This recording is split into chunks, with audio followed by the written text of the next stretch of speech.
نحمده ونصلي على رسوله الكريم أما بعد عن أنس رضي الله تعالى عنه قال لأحدثنكم حديثا لا يحدثنكم أحد بعدي سمعت رسول الله صلى الله عليه وسلم يقول من أشراط الساعة أن يقل العلم ويظهر الجهل ويظهر الزنا وتكثر النساء ويقل الرجال حتى يكون لي 50 امرأة القيم الواحد رب اشرح لي صدري ويسر لي أمري واحلل عقدة من لساني يفقهوا قولي يا ربي صل وسلم دائما أبدا على حبيبك خير الخلق كلهم. Respected elders, young brothers and friends, if you remember last week, the hadith which I explained, narrated by Anas radiallahu ta'ala anhu, was that Prophet sallallahu alayhi wasallam predicted some signs of Qiyamah.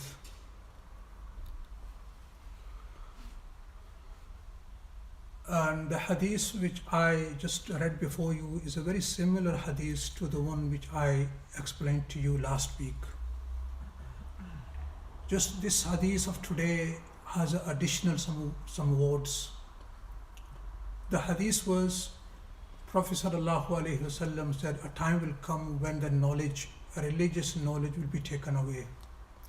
And I explained how it will be taken away by the death of the ulama. And our Prophet sallallahu alaihi wasallam said the ignorance, jahalat will prevail, ilm will decrease. Now, the hadiths I read now, I mentioned last week, if you remember, I mentioned that Anas radiallahu ta'ala anhu was the last Sahabi amongst the Sahaba Ikram to die in Basra. And the hadith I just read before you, he, on one occasion, he addressed his audience, his pupils, disciples by saying, La uhaddithannakum hadithan. I definitely will relate to you a hadith. No one besides me will relate this hadith to you. Now the ulama, they explained, the muhaddithin, they explained the meaning. What did he mean by no one will relate this hadith to you?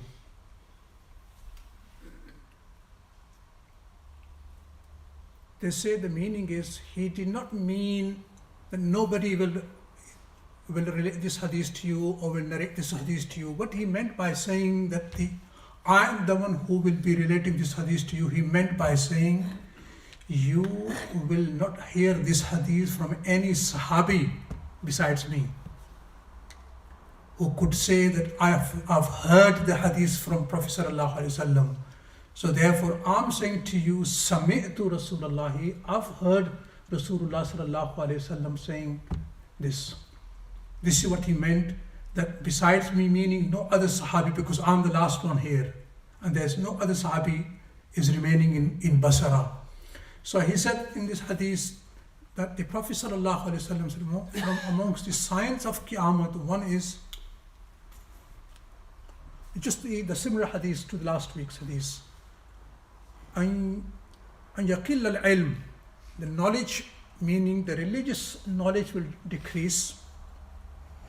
Wa yadhhar al-jahl, and jahalat, ignorance, will prevail. Wa yadhhar al-zina, and fornication, adultery, will be very common. Wa takthur nisa, and the women will be more in number. وَيَقِلَّ الرِّجَالِ, and the men will be less in number. حَتَّى يَكُونَ لِخَمْسِينَ إِمْرَأَةً الْقَيِّمُ الْوَاحِدِ, a time will come when 50 women will be looked after by one man. What does it mean? The 50 women will be looked after by just one man. One man will take care of 50 women. There are so many meanings have been related and mentioned by the muhaddithin. The women will be more in number than the men. One meaning is a time will come, there will be more births of girls than boys. This is one meaning. And another meaning mentioned, a time will come when the men will be killed in the wars, so the men will be less in number than the women. And Prophet Sallallahu Alaihi Wasallam is saying that the 50 women, one man will take care of them. One meaning is the men will be killed in the wars and their relatives will be killed, so one man will be looking after all these women. And another meaning is that a time will come and the deen will go out of people's life, and one man will keep as wives in his nikah 50 women. A time will come when people will become so irreligious, there will be no deen in them, and one man will marry 50 women. These are the signs of the Qiyamah Prophet ﷺ has related in this hadith. And I mentioned last week that when we see these signs happening around us, what we should do, after seeing the signs, we should prepare ourselves for the akhirat. We should prepare ourselves for akhirat. We should get ready and we should be prepared for akhirat by doing good deeds and by refraining from the major and minor sins.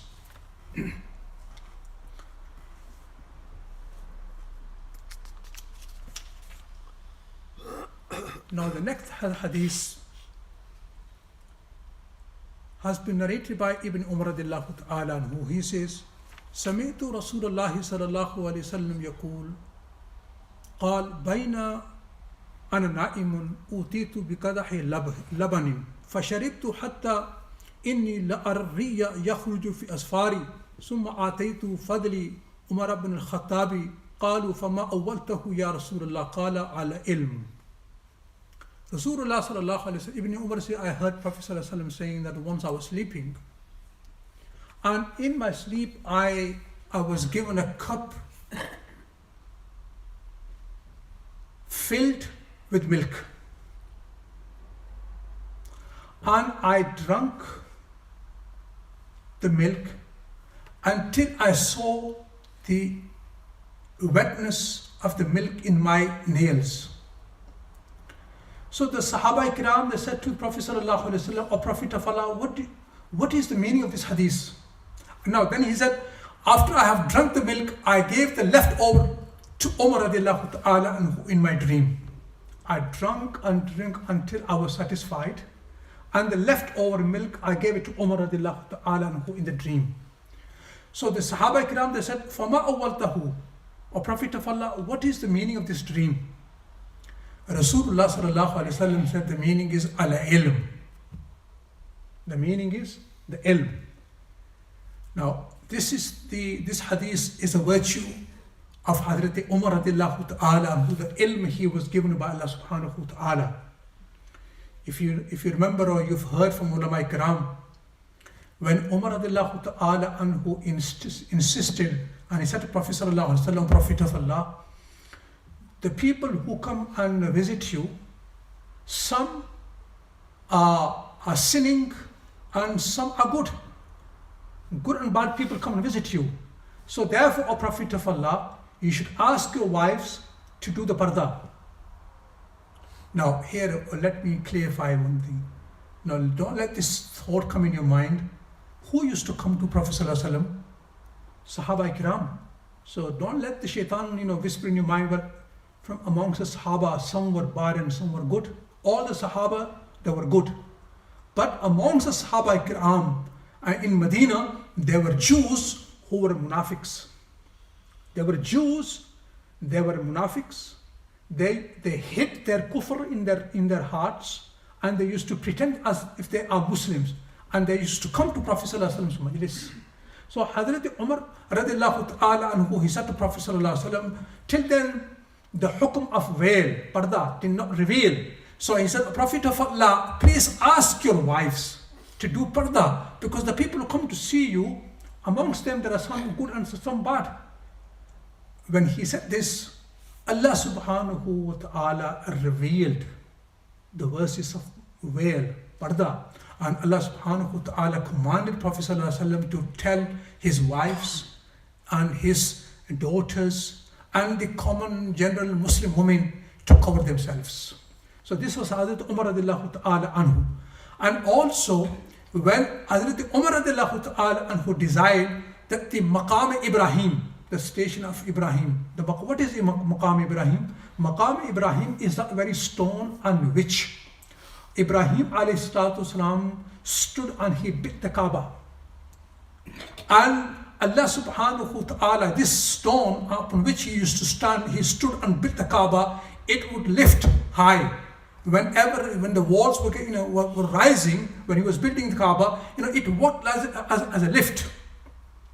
And the stains, of the marks of his feet, they stain on the stone. I mean, if you stand on a stone,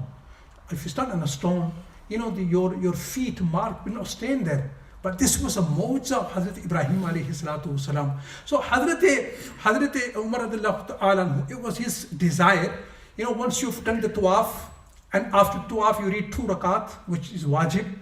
Hazrat Umar radiallahu ta'ala, it was his desire that the people should read by these 2 rakats by the Maqam Ibrahim. It was his khaish.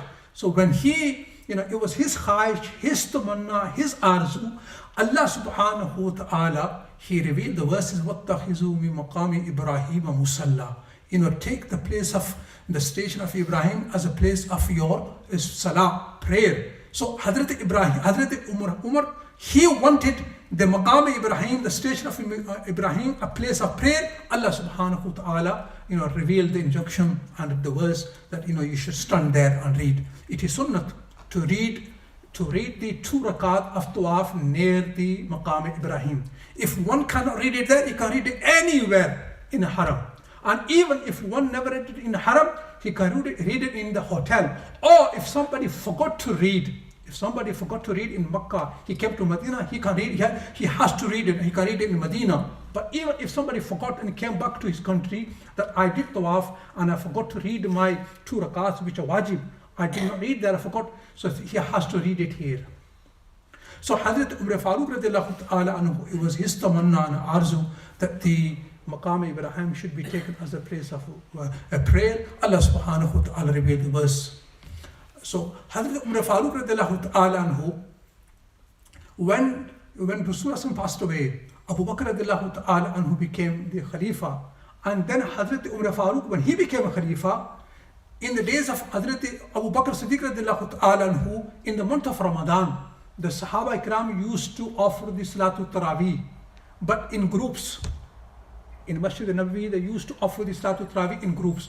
There would be a group of 4 people, one would be reading and one would be Imam and the 3 people would be standing behind. There would be a group of 10 people, one would be leading the prayer and 9 people would be standing behind in different groups in the Masjid al-Nabawi in month of Ramadan doing their Taraweeh. So once Hazrat Umar Farooq radiallahu ta'ala was going around, it was Umar Farooq radiallahu ta'ala who used to patrol the streets of Medina. He used to go around at night and see, and observe the circumstances of the Muslim. And he passed by Masjid al-Nabawi and he said, wouldn't it be better if I gather all these people behind one Imam? So Hazrat Umar Farooq radiallahu ta'ala who decided to make one Imam in Salatul Taraweeh in month of Ramadan, rather than having different groups. So Hazrat Umar Farooq radiallahu ta'ala, he gathered all the Sahaba Ikram and 20 rakats of Salatul Taraweeh in month of Ramadan. And also Hazrat Umar Farooq radiallahu ta'ala, who was the one that in his day, he gathered all the Sahaba Ikram that if any man, any husband divorces his wife 3 divorces, then they will be classed as 3 divorces. And all the Sahaba Ikram, they agreed upon this. And it was Hazrat Umar Farooq radiallahu ta'ala, the child benefit and allowances we get, here, it was all introduced by Hazrat Umar Farooq radiallahu ta'ala anhu. And the prison, the police system, for the community, for the protection of the community, it was Hazrat Umar Farooq radiallahu ta'ala anhu who introduced the police. And also locking up the criminals in the prisons. Who introduced the prison? It was Hazrat Umar Farooq radiallahu ta'ala anhu. So Rasulullah sallallahu alayhi wasallam, he said, I was drinking the milk and leftover milk, I gave it to Hazrat Umar Farooq radiallahu ta'ala anhu. When Sahaba Ikram asked, O Prophet of Allah, what is the meaning of the dream? He said the meaning is ilm. And meaning Hazrat Umar Farooq radiallahu ta'ala anhu was given this insight in the matters of deen. And after the death of Prophet sallallahu alaihi wasallam, there were so many things that Hazrat Umar Farooq radiallahu ta'ala who introduced, and all the Sahaba Ikram, they did not object and they agreed with him. Now the third hadith of today's sitting is narrated by an Abdullah ibn Amr ibn As, anna Rasulullah sallallahu alaihi wasallam waqafa fi hajjat al-wada'i bi Minan للناس يسألونه فجاء رجل فقال لم أشر فحلقت قبل أن أذبح فقال اذبح ولا حرج فجاء آخر فقال لم أشر فنحرت قبل أن أرمي قال ارمي ولا حرج فما سئل النبي صلى الله عليه وسلم عن شيء قدم ولا أخر إلا قال افعل ولا حرج. Abdullah bin Amr radiallahu ta'ala anhu is saying, in the final Hajj of Prophet sallallahu alayhi wasallam, Rasulullah sallallahu alayhi wasallam in the Mina, when the people do Hajj, they on the 8th of Zilhijjah, they go to Mina, and from Mina they come to Arafah, and from Arafah they go to Muzdalifah, and from Muzdalifah on the 10th of Zilhijjah they go to Mina. Now on the 10th of Zilhijjah they have to do 4 things. They have to pelt the big shaitan, and they have to shave, they have to slaughter the qurbani, the animal, they have to shave their heads, and they have to do tawaf ziyarat. They have to do tawaf ziyarat. Now, doing tawaf ziyarat, one can do tawaf ziyarat. The timing of tawaf ziyarat is from the Subh Sadiq of 10th of Zilhijjah to the 12th to the sunset of the 12th of Zilhijjah. This is the timing. Now, within this period, one can do tawaf ziyarat before pelting the shaitan or after pelting the shaitan. He can do tawaf ziyarat before slaughtering the animal or before or after slaughtering the animal. One can do tawaf ziyarat before and after shaving his head. There is no order. But there is order in other 3 things. And the order is, first, he has to pet the big shaitan. Then, he has to slaughter the animal. Thirdly, he has to shave his head. This is the order. Now, this order is according to Imam Abu Hanifa and Imam Malik rahmatullah alayhi. Imam Shafi and Imam Ahmad bin Hanbal, they are saying that this order, Imam Abu Hanifa Malik said this order is wajib. This order, first pelting the shaitan, then slaughtering the animal, and then shaving the head. This order is wajib, which means if someone pelts after slaughtering, he slaughtered first and then he pelted, then he has to, and there is a penalty upon him. He has to slaughter one animal. He has to slaughter one animal.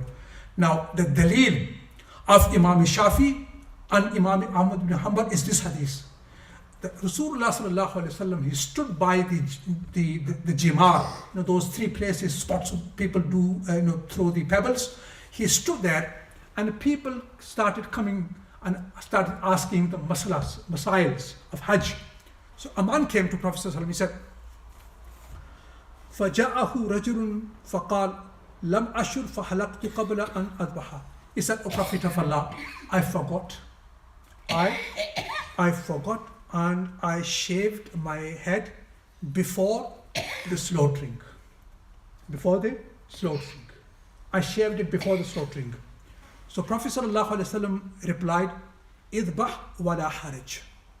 Now you slaughter the animal, there is no harm in this. There is no harm in this. Now another man came to Faja'a akhar. Another man came. He said, O Prophet of Allah, Lam ash'ur fanahartu qabla an armiya. O Prophet of Allah, I forgot. I slaughtered the animal before pelting the shaitan. Before pelting the shaitan. Rasulullah sallallahu alayhi wasallam said, Irmi wala haraj. You can pelt now, there is no harm in this. Now this hadith, la haraj. What does it mean, la haraj? No harm in this. Imam Malik and Imam Abu Hanifa rahmatullahi, they are saying la haraj, meaning no harm in this, meaning there is no sin on you. There is no sin on you. And Imam Shafi and Imam Ahmad bin Hanbal are saying this la haraj, no harm in this, meaning there is no sin and there is no penalty on you. Now this hadith, Imam Shafi and Imam Ahmad bin Hanbal is saying this is the hadith that according to our masala, that the pelting first and then slaughtering the animal and then shaving the head, this tarteeb and this order is sunnat, not wajib. It's sunnat, not wajib. And this is the hadith, this is the dalil. Imam Malik rahmatullah alayhi, Imam Abu Hanifa rahimahumullah, they're saying, no, Ibn Umar radiallahu ta'ala anhu, sorry, Ibn Abbas radiallahu ta'ala anhu, he said, whosoever broke this order, pelting, slaughtering, shaving the head, whosoever breaks this order and he slaughtered before pelting the shaitan, or he shaved his head before the slaughtering the animal, he has to give a penalty. He has to give a penalty. But there will be no sin on him because he forgot.